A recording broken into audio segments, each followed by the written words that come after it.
Done by Noon podcast. Today we're talking with the legend, Mr. Ryan Lee.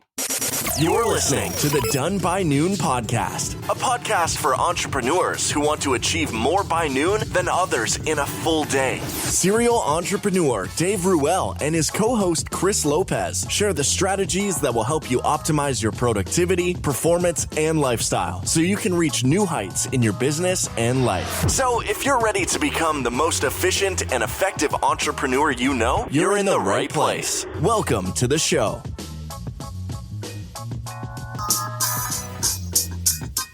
Gentlemen, Hello. my man Chris. We got someone special today, someone we've known for a while, and someone who has been, I think, if there was something like the birth of the internet, I think we talked to Lee Hayward, but he might just have been born at the same time. It's Ryan Lee. Ryan, my man, how you doing? I am excited to be here, Dave and Chris. Yeah, I remember Lee from the beginning as well. So we're going to have some fun. I am ready to rock this. It's so cool seeing a couple of guys who've been through my training programs, a decade or so ago and seeing what they've gone through and all the stuff you guys are doing. So I am very excited to be here, and hopefully we'll deliver a lot of value for your tribe. So just so everybody knows, Ryan has been an online entrepreneur for, more than we can remember. But, we had Lee Hayward on the podcast a few weeks ago, and, we talked about how, Lee was my first mentor and was the first person that I really saw doing that online business thing. I was like, oh my God, how can I find out about how to do that? And I started typing, researching about direct response marketing, online marketing. And at that time you were searching for online marketing, and there were two guys you could find online. One was Yannick Selver, and the second was Ryan Lee. And I ended up actually subscribing to both of your courses and your programs. That was the one that I really liked was the e-publishing in a box that you had, the monthly newsletter. It was, remember that printed newsletter, the CD? Yep. And man, it was my first real education in the online world, man. And it was for you. So it was with you. So I'm happy to have you here, man. And also the fact that you're still here after all these years, rocking it, not just surviving, rocking it. I'm still standing. I'm right, baby. And you and Chris, you've known each other for a while, right? Well, I went to one of Ryan's events, one of the very first events in Stamford, Connecticut, way back in the day when you were running sportspecific.com. And that's where we had met. And then when Craig Valentine, here's that name again. We always bring up Craig's name, but when Craig Valentine had his first event. I know the story you're going to tell. I remember this, Chris. Can I see if I remember this correctly? Yes, absolutely. Go blow your mind that I remember. So Craig was one of the first people I ever hired back in 99. So I was doing online training, and then people were paying me for personalized training programs. And I hired Craig to start writing them for me. So he was one of my first employees. So Craig then started teaching marketing, and I think he did an event. It was in Florida. Right. And I remember seeing Chris. I remember seeing you in the parking lot. And then something to the effect of you wanted to sell something, and maybe I was standing there with Yannick, or someone said, Chris, go in there and go get their credit card number. It was Jim Labady.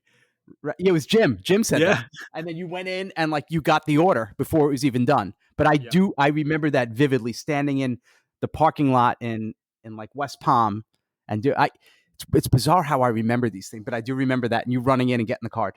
Yeah, that was it. Yannick was helping me brainstorm an idea, and we were in the room, and then you and Yannick left to go have lunch or whatever. And then Jim was like, did you get the order? You should go get the order. And then I just ran out and I was like, Yannick, I'm going to hold you to your word. Give me your credit card. And he was like, I'll be your first customer. And now keep charging the card 20 years later. 20 years later. 29 a month. Which was expensive back then. But I know. Yeah. Look, it still is money, right? It's still, people, sometimes we throw around numbers now because we're used to bigger numbers, but we throw around numbers. We're like, oh, it's only $30 a month, but it's still, people still feel it. Some people do, some don't, but I will never take even $1 for granted. I know we're going to start talking about marketing, so I don't want to start going off on rants now, but it does. Yeah. Well, No, go ahead. all right, I'll start my rant. It does bother me when people say things, and you didn't say this, but I'm saying in general, when people be like, "Oh, I'm only charging $30 a month, so I shouldn't have to give them much," or they'll say things like, "Well," and this is a total reframe. Hopefully, I'll blow some people's minds with this. Instead of saying, "Let's see, you have a membership site," instead of saying, "What's the least I can do to charge $30 a month?" You flip it and you say, "What can I deliver for $30 a month?" So they are absolutely blown away. They stay forever. They're raving fans, and they tell everyone they know, "You have to join this." Like, what do I have to do to give that experience at $30 a month? And you do that, and everything changes.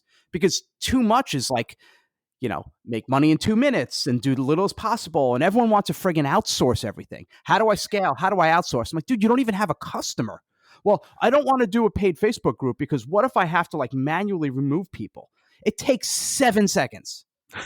7 seconds. Like, you need to hire someone. You can't. That's not quote unquote scalable. So when you're starting off, do the things that don't scale, but come from a place of value. I know it's an overused word, but really, say, what can I do? So for $30 a month, I freaking blow them away, turn them into lifelong fans, and that's where you start from there. You're at a much greater advantage than everyone else who comes from the other perspective. Not everyone, most people do. I think we live in a world where I think we lived in a world where shortcuts were always looked. Maybe I'm wrong, but I feel like nowadays people realize that it's a long term thing. Like, I need to like do the things that are going to make me sustainable. Do that for the long term. You can apply any freaking tactics in the book that you want. That will make you sustainable, right? So I would say, what's the one thing for you, Ryan, what's your secret sauce? Like, you've been there forever. You're one of the first guys to teach, online marketing and online business building, and you're still there rocking it in 2021. Like, what's the secret sauce? What's the one thing that you're doing that makes you sustainable? Man, there's a few. Obviously, number one is resilience. Because no matter what you do, no matter how good you are, no matter how good your programs are, you're going to face roadblocks every single day. No matter what, you will. Perfect example. Right now, as we're recording this, I just got a text from my operations person that the post office hasn't picked up our shipments in 2 days. So now our products have been sitting there for and we keep calling them. Oh, we have someone on the way, So 2 days now, our products are later, and we're obsessed with getting them out the same day. So I'm dealing with that this morning. So but I can't put my head in the sand. You brush yourself off and you get back up. So you have to have resilience. But it really does. It really comes down to truly wanting to help people. I know that sounds so cheesy. Like, of course I want to help people, but I can tell you that there's a lot of people I shared the stages with 15, 20 years ago when we were quote unquote marketers, right? Like a guru, that I could think back to some events where there were 20 speakers and there was me and 2 other people left. Because a lot of them really didn't care. It was purely about the money. And now you see a lot of coaches high-fiving each other. Oh, dude, I just sold another guy in a 20-grand package, and they don't deliver crap. They don't last. They really don't. They have a very short time, because in the past you can go months or even years getting over on people. Now, then it was you can go months, then it was weeks, then it was days. Now it's hours. You screw someone over, within all of a sudden there's Facebook reviews, there's people posting, and you're done. I've seen things turn in a matter of hours, a story spreads, and all of a sudden your reputation is destroyed. So just treat people really, really well. That's the underlying thing. If hopefully you'll ask most people that have ever worked with me, they're pretty much going to say something good. Hopefully. You can't please everyone no matter what you do. I mean, no matter what. I remember I did a program years ago, and we built everything for the guy, and we did the cover and the coaching, all that, and it was incredible. And then he did a chargeback. I think I've gotten 5 chargebacks in 20 years, and he just charged back and then quote unquote ghosted me for no reason. Oh, So wow. you do get stuff like that, but for the most part, I just try to really take care of people and put people over profits. And it's probably because I came from a nonprofit world. My first 7 years I spent working in a children's hospital, and then I was a teacher in an alternative high school in the South Bronx with inner city kids at risk. So my whole background and education, in college, I was a volunteer big brother, and I was a Special Olympics coach. Like, my whole world was always serving, and it wasn't about the money. So I still put people first. And yeah, money's great. Yes, it's cool. When you combine it's a question of combining. I call it smart and heart.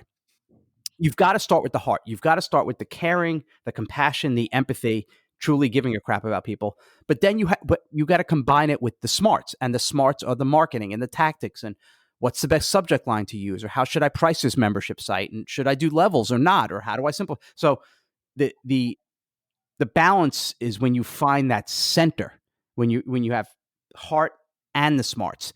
Most fall into one or two categories. They're either all heart, where all they do is give, and share, but their marketing is terrible.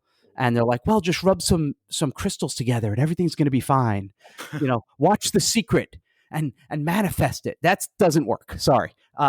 You need other things. And then there's some who are all about the tactics. Everything is about funnels. Everything is about money, conversion, what color's your shopping cart. And they don't really talk much about the customer or the offer. So you find that middle ground, and that's the secret sauce. You get there and you stay there and you play there. I agree, man. And I mean, we've, Dean Jackson, obviously. And there's one thing about Dean that I really like is in that he's been saying that for a long time. There's always the before, the during, and the after unit. And it's how well you take care of the people, of your customers within this process that's going to make you, do it for the long term, right? Or have long-term customers.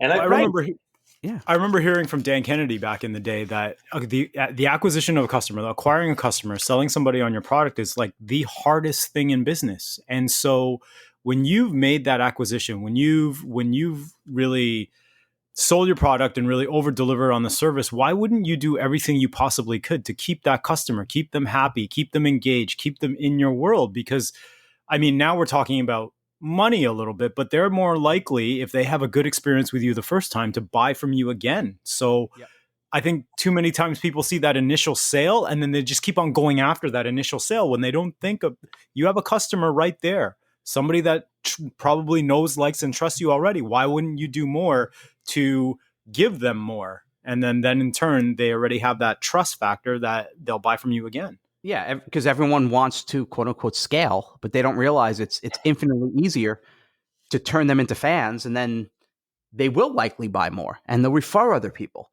And even if they have an experience, or even if they're not the right customer, if you treat them well on the way out, they could still turn into one of your best referral sources. That's like the hidden gems. It's people who are not necessarily your best customer, and instead of you saying, "Oh, they didn't pay, screw it, they're out of my life," still winning them over. Here's a real world example, which is, it's so funny because this just happened like 2 hours ago. So my friend Alicia Strieger has a Facebook group for, I don't know, she has like 10,000 fitness pros. And I like to go on there and help her out and answer some questions. And there was someone this morning, and she's a fitness pro. And she said, I have this keto program.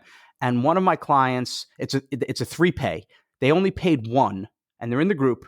They only paid one time, and they didn't pay the other two. And I messaged her 2 or 3 times. She hasn't replied. So what should I do? And everyone's like, kick her out, block her, blah. Everyone's like, she should be out of the group.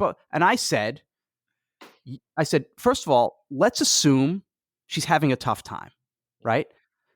Start with empathy. I always give people the benefit. I said, start with giving them the benefit of the doubt and email her. Because I said, as long as there's no work that goes into these programs, if they're already done, they're PDF files, right? They're already done. It doesn't cost you anything. Email her. Hey, I haven't heard from you a couple of days. I really hope you and your family are okay. I know you owe 2 more payments. However, just to make sure you're okay. I just want to send these to you for free. Here are these other two. Stay in the group. If you have any questions, if you want to rejoin later, please let me know. But I'm here for you and wishing you well. Like now, it didn't cost you anything. If she wasn't going to pay anyway, she's not going to pay now anyway. So at least you put out some good vibes in the world. So either she's going to come back and say, you know what, thank you so much, I am going to pay now. Or she's going to say, well, I'm going to take it, even though it's not right for me. I'm going to tell everyone I know about how gracious you were. Or third, she just disappears, never comes back to you again, which is what would have happened anyway. Like, what is the effort in doing that and say, I'm going to block them, screw them, or chase them down, or hire people to go after billing? So I like going the path of least resistance. And we have one rule in my business, in Freedom and in Rewind. We have one rule. All my customer support know this. My operations person, they don't have to ask me anything. I have one rule and one filter. Everything is run by, and it's, what would I want if I were the customer? That's it. And we do that. So they don't have to ask me. If they say, hey, I got these 3 greens, and even though it says I have to return them to get a refund, can I please keep them because, I don't know, it's the weather's bad and I can't get to the post office. The customer support person asks themselves, what would I want if I were the customer? Well, I'd want the refund and not have to return it. And that's what we do. Does it cost us money? Yes. But that's how we run it. And sometimes we take some lumps, but I think overall, the proof's in the pudding. I continue to build businesses and have longevity and feel really good about what we're doing in business. So that's the way I run it. Not everyone does, but to each their own. I like to run businesses like that. It feels better. I go to sleep. I sleep well at night, and I wake up in the morning charged, feeling like I'm in my 20s again. It's such a good way to see it, because again, people that are tactical, people that are short-sighted, they're never going to see that. They're going to see, no, you need to return. Here's the refund policy. You need to give me that money back, or return that product if you want your money back, or whatever. And we face that also especially in our wife's business. So she has these gratitude journals that she sells in the French Canadian market, and they sell pretty well. But sometimes mistakes happen, and they were sent the wrong one, like the one for the kids instead of the one for adults, whatever. So we're not asking for them to return it. It's like, listen, keep it, but even better, we're going to ask you to gift it to someone who needs it. Exactly. And then we're going to send you another one. Don't worry about it. And that's what we do. And man, they just love being empowered and love that act of kindness. And for us, yes, it costs us money, but guess what? That actually, the fact of giving that or offering this to someone, or talking about it, we're going to get a lot more customers. And we've been doing that business that way forever. And trust me, man, it. This is, in my opinion, and I think we share the same recipe for that. This is how you're sustainable. There's no shortcuts when it comes to that. Right. I mean, you asked me how I'm still around 2 decades later, gaining momentum continue. It's because I really try to run all my businesses and companies like that. Just trying to do the right thing. That's it. Not nickel and diming, and just treating people how I'd want to be treated. Very, very simple. And I wish more people did it, especially people who are listening to this who are doing stuff that's digital, right? Like digital products. There's no cost. There's no cost for you to send someone a video or send them a PDF. So even if they refund, hey, thanks so much. I know it wasn't for you. That's okay. You know what I'm going to do? I'm going to send you another training we had. It sells for $50, $100, whatever it is. I know you didn't pay for it. I know I'm refunding you the other thing, but I want to send this to you because I think maybe this is a better fit, and I think this is going to help you, and I wish you the best. Mm-hmm. How are they going to feel about you now? Mm-hmm. Right? Are they going to tell? Now you've given them an extraordinary experience where they're going to say, oh my God, Dave and Chris, man, I refunded their thing, but these guys are they're the real deal. So I love talking about this stuff, but I know I'm sure people want more tactical things too, but this is the ultimate tactic, Ryan. I feel like it is. You're right. It is. It's the ultimate strategy. I mean, it's doing the things it's scaling the unscalable. It's doing these small things that matter on the long term. And again, we're very clear, if you want sustainability, you need that structure, but you need to establish the things that you cannot scale that are going to have a huge compound interest over time. Mm-hmm. There's Yeah. every single person that we talk to. We had Lee Hayward, who's been like at it for 2 decades as well, and that's the same modus operandi. Taking care of your customers. Still, Lee logs in every single week and talks to his audience of his customers for free. Yeah. Like, he doesn't do that. It's like, no, you need to pay me X because I'm not going to talk about it. He's been doing that even though before Facebook, I remember him logging in with his old webcam on, I can't remember what software, and he was just talking to his people, taking care of people, and they've been with him forever, right? What's been different, like in your eyes, the then and the now?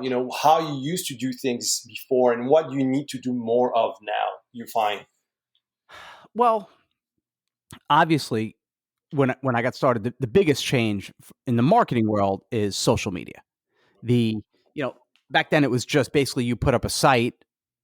It was really before blogs too. So, you have some sales copy in HTML and you put it in search engines. It was Lycos and Alta Vista and Yahoo, and within a day you're at the top of the search engine. It was pretty easy. But now it's social media. It's being more visible. It's more social. However, I think the negative is that it's leading to a lot of overwhelm for marketers, because there are certain people who, and people I know, like Vaynerchuk. I've known Gary for a long time, and he's a really good guy. But his whole thing of like, you got to be everywhere.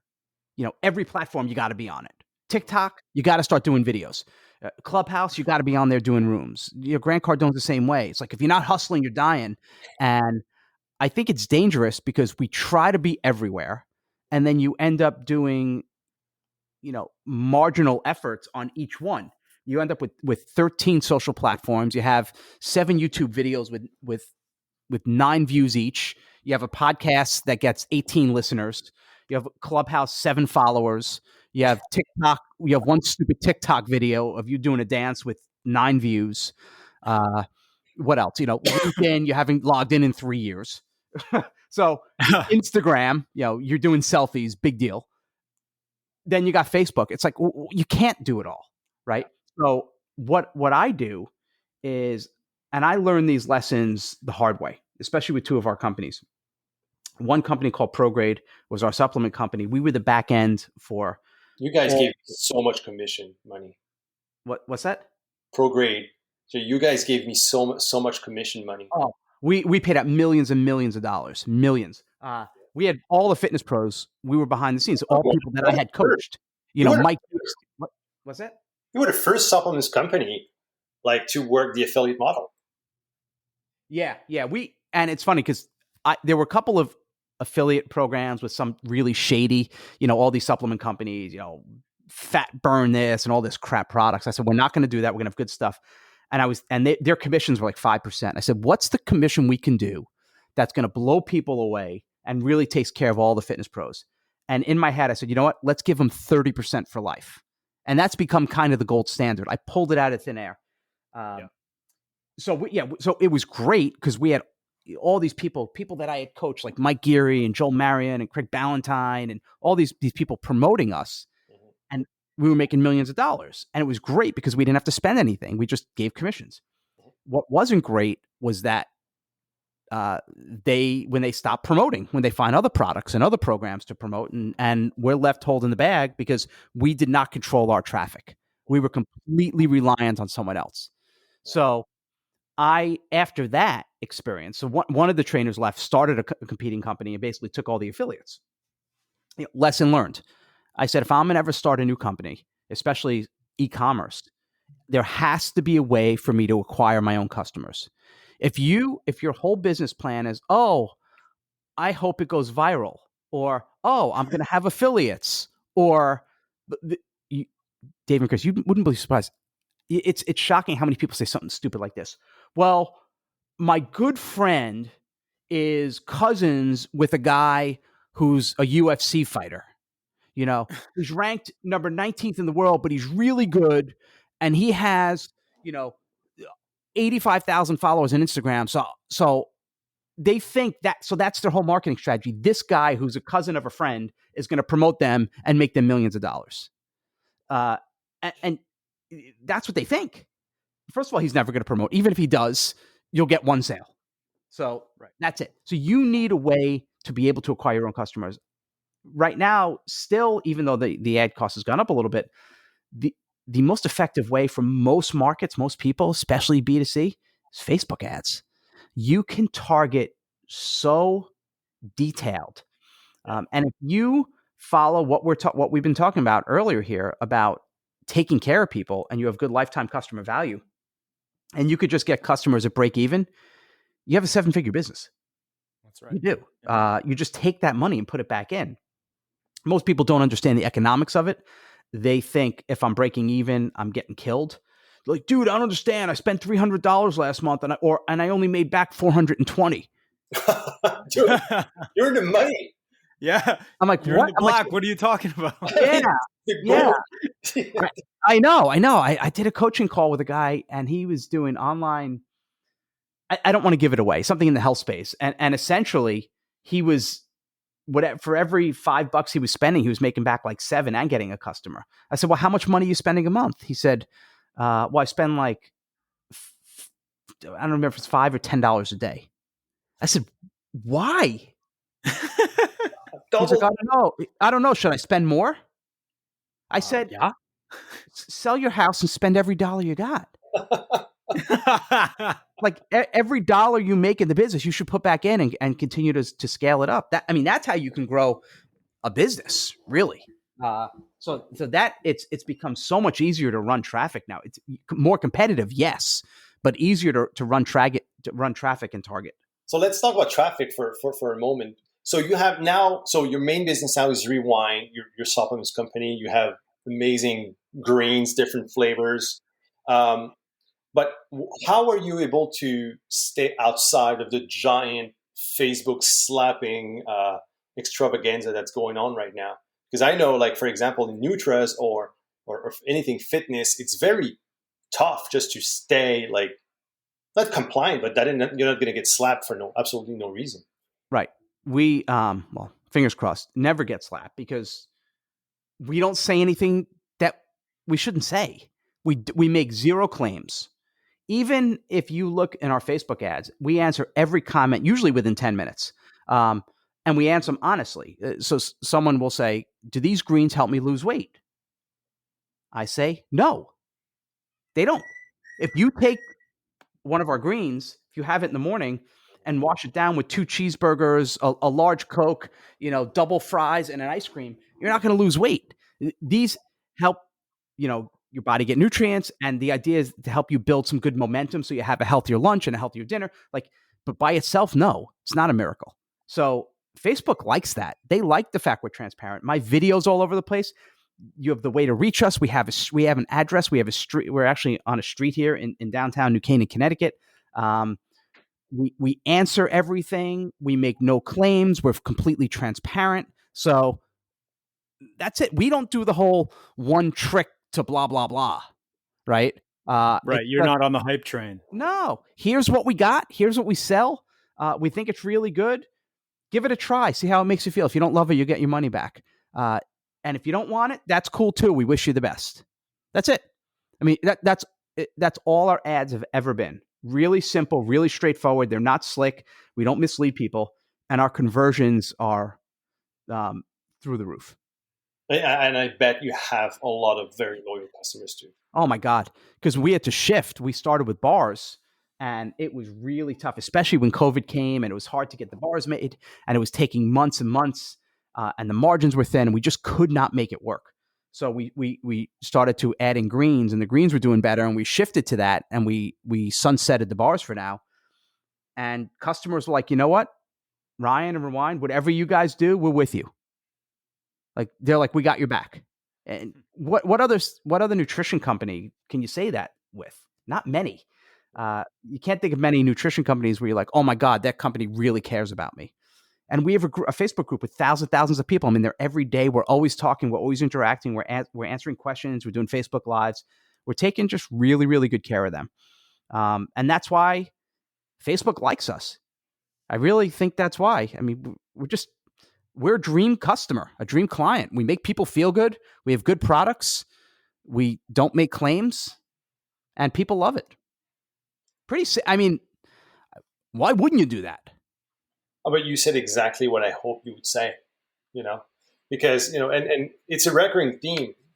It's been 30 minutes now, and we've been seeing, like, you talk about connection, you talk about caring, you talk about doing the right things, you talk about not being slimy, you talk about not trying to find shortcuts to make it work. It's just like good, honest connection. We had a full episode, Chris and I, on relationship marketing and how, we said, like, it's the ultimate today power move. It's like, don't worry about the little tactical things. Worry about establishing true good relationships with your customers, with your partners, with everybody that's in your business ecosystem to make it work. This is the ultimate way to do it. Yes, it will take time. Yes, it will take effort. Yes, things are not going to go 100% the way you think it's going. But guess what? You're going to build something that's going to last, and that's going to make you, on the long term, more money, while others are just trying to find the next best thing. Right. Plus, if you want to stay compliant with with Facebook, with Google, that's what Google wants, and Facebook, that's what they want. They want companies who are treating their customers well, who are transparent, and who don't make their customers feel bad. I think it was Chris earlier mentioned Dan Kennedy, who I followed. I was actually in his movie Phenomenon a long time ago. So I was a big Dan Kennedy fan, but a lot of his methodology was, you find the pain and you twist the knife. And a lot of marketers still market like that. Facebook doesn't want that. They don't want you to make their people feel bad. They want people to come on and feel good. So we don't twist the knife. But heck, my Rewind office, I know people can't see it now, it's like an old school 80s arcade. We have Pac-Man, we have records, and we have tapes, and we have posters of, like, Back to the Future and the Goonies. Like, you look at the company and it just screams fun. We're not trying to twist knives at all. What's really interesting is that based on how you did business before and how you do business now. I mean, although the media has changed, like, there's social media now, like, it's all built on the foundational principle of treating people well. I mean, and that's the thing that I'm noticing these days, like, people that start to get into markets and start to get into business for themselves, they're always talking about scaling, and they're always talking about different tactics and everything. But the general foundational principle is humanity, just treating people like people, exactly like what you said. So regardless if you're putting up HTML and solving a problem for somebody within the sales copy, or doing a Facebook post, you're always trying to help. And I don't think that people getting into business nowadays realize that that's exactly what business is. We're trying to solve a problem. We're trying to be humans and really just help people out. It's exactly what it is. But people come in, have it raw. And I know there are some people who, they come in, they don't care what they're selling. They don't care the business model. They don't care the market. They're building it by the spreadsheet. Mm-hmm. So in my town here, most of my friends, they're investment bankers. They own hedge funds. They're private equity. And one of my buddies, who is head of one of the largest private equity firms in the world, the guy's worth, I don't know, probably $400 or $500 million. I was chatting with him about a month ago, and I said, "What business gets you excited? Like, what?" Because they own massive. I'm not going to say the companies, because then you know the firm, but they own massive, massive companies. Like, if there's a restaurant chain and there's 50 of them, they'll own the restaurant chain. Like, that stuff. They don't own one. They own dozens of companies. So I said, "What gets you excited? What type of business do you like to invest in and buy?" Because they buy companies. He said, "I could care less." He's like, "It's all about the money." And look, it's made him a lot of money, and that's how he operates, and that's his thing. I said, "That's great for you." I said, "I couldn't do that." Some people can. Some people are wired like that, and I don't judge. And if that's your thing, that's your thing. But I'm going to make the assumption most people listening to this, listening to you, Dave, and you, Chris, are not that. But if you come in with that, it is difficult to make the right decisions for your customers. So yeah, I believe the business is there to help people and to serve people. And you do that. And if people, the big thing is, people have to know you have their back, and they will support. Like, if I write a book or create a product and they know I did it and I truly care and I'm trying to help them, I'm not just trying to extract money from them, they'll buy. Will everyone? No. Will a percentage? Yes. Will the percentage fluctuate? Sure. But it, as opposed to being on a list where they hammer you with a different offer every day. They don't care. It's purely money. So I like to do it a little bit differently. Does it always work? Not always, but most of the time, I think I'm ahead in the game. But you're treating people well. It's what leads your marketing, because everything you do and everything you say, when it emanates from that, when it comes from that place, you can't help but come up with better marketing. You can't help but come up with better videos, with better product titles, with better copy, with better emails, with better posts, because you're coming from a place of, hey, I'm here and I'm here to help, and here's something I have, and I think you're going to like it. And if this is good for you, if this is a right fit, click here and buy it. And if not, that's cool too. Maybe you'll like the next thing I come out with. That's it. But I also think of it as a band, right? Like, Dave, what are some of your favorite bands and musicians? Early on, Guns N' Roses. All right, a little Guns N' Roses, some Axl, some Slash. Chris, what about you? I'm a hip hop guy. I like Tribe Called Quest. Remember them? Q-Tip, come on. Yep. So yeah, I love Tribe Called Quest. So for both of you guys, so whether it's GNR or Tribe, if they come out with something new, there's a good chance you're going to buy it. You don't need sales copy. You don't need Guns N' Roses' next page to say, who else wants to hear shredding guitar? If you listen to this, it's 45 minutes and you're going to hear 17 guitar solos by Slash. You don't, It's a given that there's going to be 17 guitar solos from Slash when you buy GNR. Yeah, you never know. And Tribe, obviously, with what's his name, who passed away, the Fife Dog. Yeah, Fife Dog. But if they come out with something new, there's a good chance you're going to buy it. That's where you want to get to, where people know you, they like your brand, they like your vibe, they like everything you're putting out, and they're like, I'm in. Dave, if you came out with another planner, a different version, if you came out with another book, there would be people who'd buy it without reading the copy. There are people, I cannot tell you how many times this happened. Look, it hasn't happened thousands or even hundreds, but it's happened dozens of times where people will buy a product and then they'll email me the next day and be like, oh my God, I already bought this product of yours. I didn't even read the copy. I knew you had something. I bought it. They're like, but I already own it. So not that you want people to buy your stuff twice without realizing. That wasn't my plan. That's not my point. The point is, get to the point where they know that you've got their back. And when you put out stuff, the copy is almost unneeded. That's where you want to get to. The power of branding, my friend. The power of branding. And the brand is not just flashy things. It's just how you act as a company. And if you're behind the name, behind the company, it's how you present yourself and act on the long term. People are going to see you. People are going to watch you. They're going to see your character. They're going to see how you operate. And they will judge you. And trust me, if you're yourself and you're doing it right, guess what?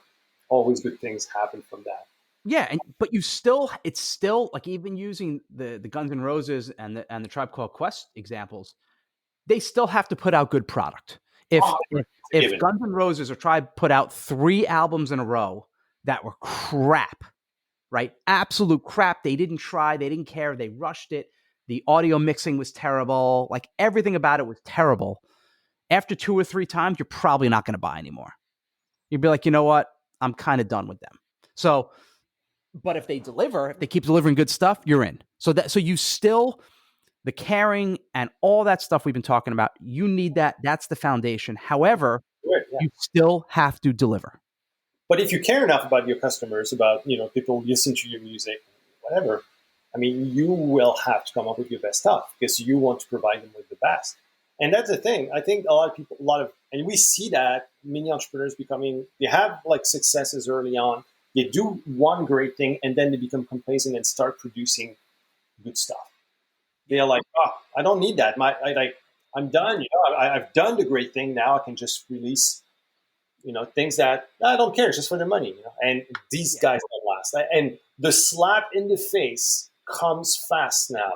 As you said, social media doesn't forgive these type of things, or they will remember. They'll remember for a long time.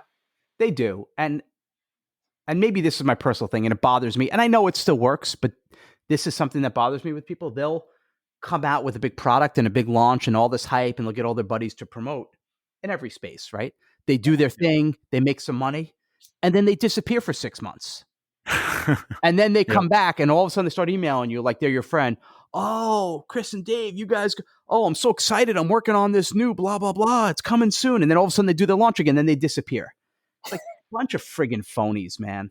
I don't know. I'm from New York originally. I have zero tolerance for people who are fake and phonies. Have you done launches before? What's that? Have you done any like launches, like big launches or things like Have that? I done? No, have you done some? Yeah. No, I have. I did years ago. It was maybe 2007 or 6. One of my friends, I'm sure everyone knows, when you hear the name Launch, you think of Jeff Walker. He did our launch. We were one of his first case studies. Oh, wow. And we was back. It was called Membership Site Bootcamp. My buddy Tim Kerber and I did it together. Yeah, we did like 1.6 million. We sold I think it was $1,500. Sold about 1,000 of them. Now, I didn't get a check for 1.5 or 6 million. I had a partner. We had affiliates. Jeff got his commission. So I certainly didn't walk away with that much at that time. It was still a big paycheck. And people still do big launches. You just don't really see them as much as we used to. It used to be like every day, or unless they are happening, and I'm not on any lists. No, but at one point it was becoming crazy. Remember that, Chris? I mean, it was just like launch after launch, and it was especially in the fitness industry, it was very incestuous because that's what everybody relied on. Like what Ryan was talking about, it was everyone was relying upon affiliates. And so everybody was on everybody else's list, and you would just relaunch a different product to basically the same amount of people. Yeah. And I think that's what really started to degrade. But I think that's why the fitness, like, it didn't last long in the fitness space, like maybe a year or two. And then people were like, I'm out. I'm not doing these because I'm losing my credibility. Like, my list is getting burnt. Like, it's not doing my business actually any good. It's actually making things worse. And to what Ryan was saying, I mean, I think the guys that were able to experience longevity and that are still in the industry are the guys that were able to figure out traffic on their own, the way to be able to get their own customers. Yeah. And those are the guys that lasted. Yeah. I mean, people are, I don't know if annoyed is the right word, but I get hit up all the time. They're like, oh, can we do like a JV? Are you an affiliate? Because they want me to promote their thing to our Rewind list. And I said, no. I said from day one, I will not do any outside promotions for our list. And people really appreciate that, especially those who get hammered. And they say, you know what? I really appreciate that you're not promoting all these other products all the time. So we're 100% internal. Do we lose some potential revenue, potential new customers? Absolutely. But I'm looking long-term at it. There's so many ways to build your business, but I still think it comes down to figuring out a way to get your own customer. Like you've got to be consistently get your own customer. And you know, another thing which we didn't even talk about is, and you could see this, you go to any Facebook group about marketing, and almost every question, especially this one, I'm in this membership site group one, and I would say 95% of the questions they're obsessed over platforms. What do I use? Do I use MemberPress? Do I use Kajabi? Do I use Kartra? And they're asking all these questions, and they're like, oh, I think I'm on MemberPress. I think I'm going to switch to Access Ally. What should I do? And I'll say, well, what's going on with your current site? Like, how many members do you have? Well, I have one member. I'm like, don't you think maybe you should focus on the marketing? It's not because you don't have 19 levels of content. It's because you're not marketing. And people like to play business. Right. You know? They're distracting themselves from the actual work that needs to be done. Good. It's like, oh, I'm doing something. I'm building this. And it's, it's like the person who, hey, I want to learn copy. What 17 books should I read for the next 2 years? Right. No, man. read one and implement and get out and friggin' do it. Stop spending 12 hours on Clubhouse and do something. It's maddening. Just anything. Learn. Yes, learn. Come in. Even Freedom, which we just relaunched. They're 20-minute trainings. The whole idea is you come in, you get your one training for the day. It's 100% tactical. There's no fluff. And you go out and you implement. That's it. I don't want you in there for 7 hours. Learn one thing and go out and do it. That's amazing. And I think that's what's lacking is just the implementation, the action. People think that they're doing the work when they're consuming the information and quote unquote learning, but you need to learn by doing. That's how you're going to learn. You got to be in the trenches. You got to be in there, getting your feet wet, getting your hands dirty, learning what works and what doesn't, because that's the only way that you're actually going to learn it and figure out what works for your particular business. You mean the guy who has an Instagram account and who takes a picture of himself next to a Lamborghini that he doesn't own, but calls himself an entrepreneur? You're telling me he's not an entrepreneur? Yeah, he's something else. Hey Ryan, I'm curious. So and I think this is going to be a testament to you and how you run your business. Have you done a count of how many people from back in the day when you first started online coaching or teaching people how to build an online business? How many people have followed you over to Freedom? And I'm not like a specific number anyway, but do you notice a lot of the same names from like 10, 15 years ago? Yeah. There's thousands. It's funny. Some people will stay with me and then, we all go on different paths and different journeys. And I sold Freedom a couple of years ago and kind of stopped talking about marketing for a few years.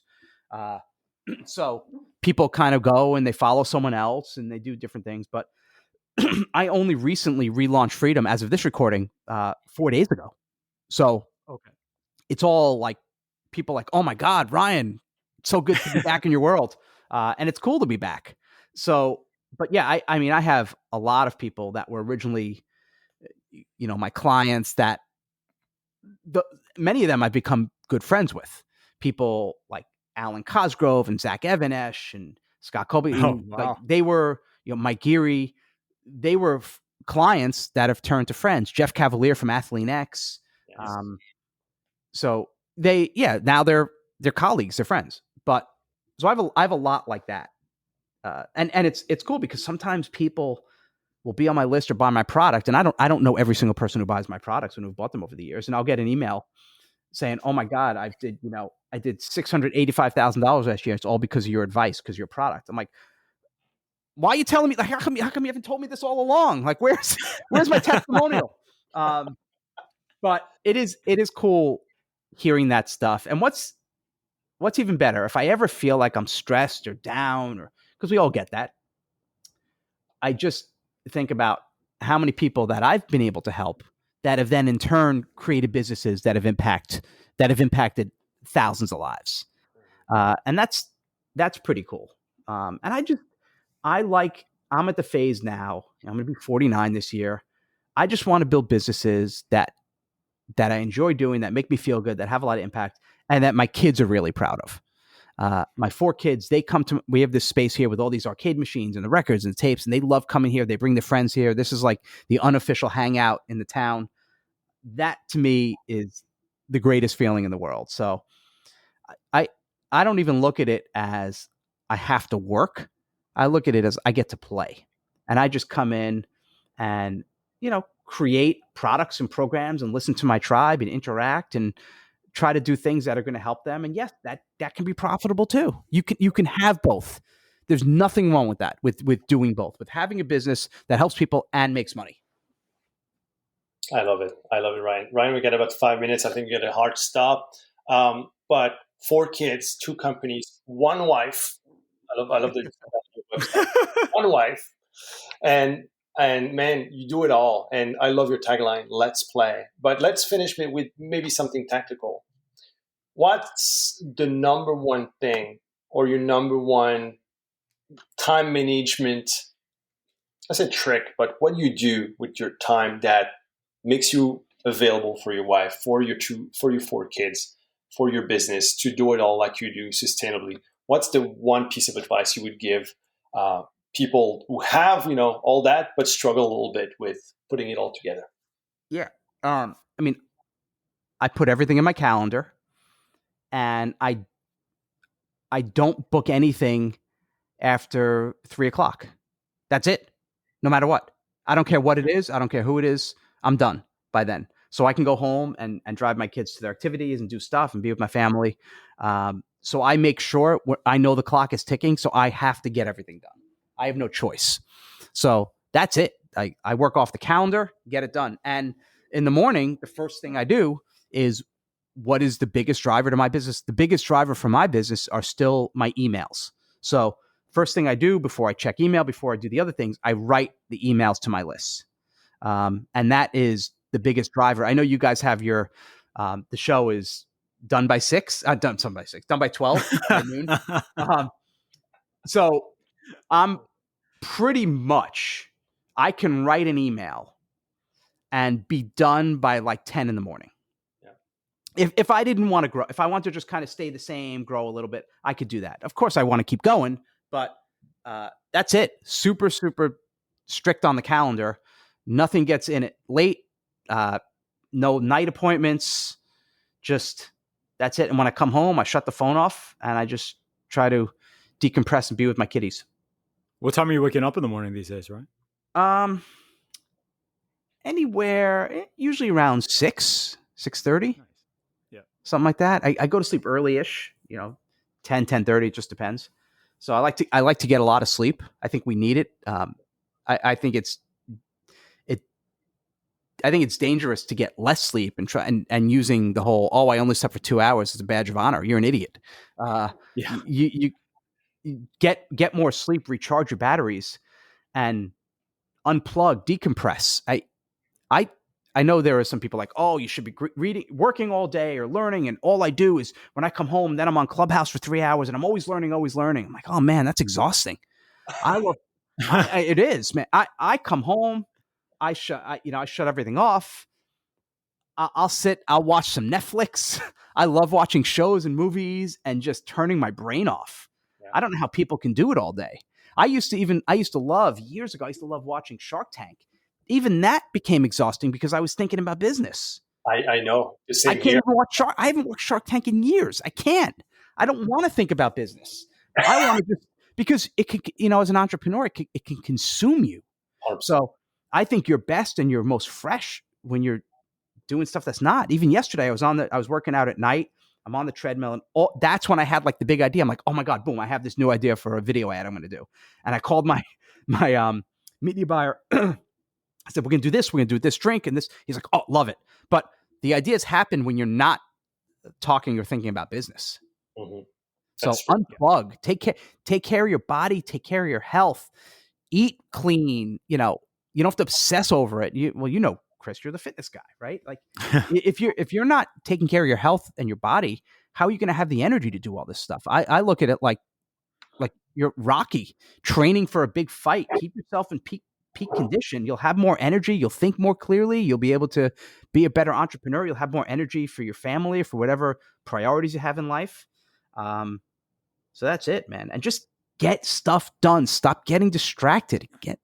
That's why people get so lost. They wake up in the morning, they go on Facebook or Instagram, whatever, and they spend like 2-3 hours on that crap. God, it's exhausting even hearing people's schedules. All I want to do is take a nap. And by the way, I take naps too. Here in my office, I have a big couch, usually around 2-3 o'clock, close my eyes for about 20 minutes. Greatest thing in the world. Oh my God. Yeah. No one's here. No one bothers me. I shut the lights. I set my alarm so I don't sleep for 3 hours. Otherwise I would. And just nice little nap. Nothing wrong with that. There you go, my friend. So there you have it, people. You've heard it from a guy who's been doing that for decades, on the top of his game, had ups and downs, but you know what? He's there today, and he's still rocking it 20 years later. Oh, I'm just getting started. Come on. What do you say? He's just getting started. He's just getting started. I know. You have the energy of a 20-year-old. That's crazy. You still sound the same, Ryan. You sound the same, Ryan. Dude. I still have my whiny, my nasally New York accent, but it's the old Satchel Paige quote, who said, how old would you be if you didn't know how old you were? I still feel like I'm in my 20s. I'm not going to stop. I'm going to go high energy, give it everything I got all the time. life is just goes really fast. So I'm enjoying every minute, and I want to have no regrets. When I'm on my deathbed, I want to be surrounded by my family and say, you know what, I gave it everything I had, and that's it. And that's why that gets me over procrastination and overthinking and all that stuff. It's like, if I do a post and I only get 3 likes, am I going to be thinking about that on my deathbed? Like, oh man, I did that one post and I only got 3 likes. No, like, just give it everything you got, and the right people, you'll attract the right people into the world, and those who don't get you, that's cool. They'll find someone else. Ryan, my man, you're awesome. Thank you so much for being here, man. Thank you so much for everything you do. Thanks so much for, the impact you had, being an indirect mentor to me, when I first started, and everything that I've, a lot of the concepts and what got me going, I got that from you. So I'm happy we reconnected. I'm happy we're having you here tonight. And man, I wish you can do that for 40, 50 more years. Oh, I am. Oh, you have no choice. You're going to be hearing from me for a long time. And just a quick little plug: if you guys are interested in the business stuff, what I did was I said, how could I have the most impact in the world? Freedom. Instead of making it a paid membership site with all this training, all these 20-minute things, everything's 100% free. There's no upsells, there's no games. So it's freedom, FREEDYM.com. Come check it out. So can I talk about it now, Ryan? Can I spread it with the world? Spread it with, yeah, it's out. We're live now, so we can rock it. Because last time we talked, like, I'm thinking about doing this. I'm not sure. Don't tell anyone. I did it. I pulled the plug because I was going to make it paid. And I said, you know what? I want to reach as many people as possible. So we are getting thousands of members a day. It's really cool. So freedom.com. So it's FREEDYM.com. Free. It's like the Netflix of business for freedom-seeking entrepreneurs. So go check it out. Go ahead, Ryan. Thank you, gentlemen. Always a pleasure. Absolutely. All right, guys. Thank you so much, Ryan. So much. All right, there you have it. Chris, was so good reconnecting with Ryan and the legend. I mean, it's fantastic to see what he's achieved over time, and seeing there still the same cool guy. And how many people he's helped. I mean, that's the biggest thing for me. That's longevity. That's scaling. If you ask me, like, the entrepreneurs that inspire you, like, these are the guys. And that's the thing, like, Ryan is well known in our space, but Ryan is not the guy you're going to see, like, doing cartwheels on TikTok and trying to be everywhere. But in our world, the guy, is beyond legendary. And yeah, definitely someone you want to look at, emulate. And what I love about Ryan, like, he's not just talk, like he walks the talk. Like, he creates actually business. He always has active businesses outside of everything he's doing publicly that generates millions of dollars, and that he's been doing, that he keeps running. That's the beauty of what Ryan is doing. So great person to follow, guys, and be inspired with. All right, my friend. Lopez, you good, man? We haven't talked. We didn't talk to each other today. No, I know. It's been a crazy busy day, and I'll give you a little update on what's been going on. But we'll do that. We'll do that next week. All right, man. Stay tuned, guys. Yeah, a little cliffhanger. All right, brother. Well, have a good week, and we'll talk next week. See you, everybody. You too, my friend. Take care. You have just listened to the Done by Noon podcast. If you are interested in hearing more, do not hesitate to subscribe to our channel. Click on the 5 stars or check out our free tools and trainings at donebynoonpodcast.com. Thanks again for listening, and stay awesome. We'll see you next time.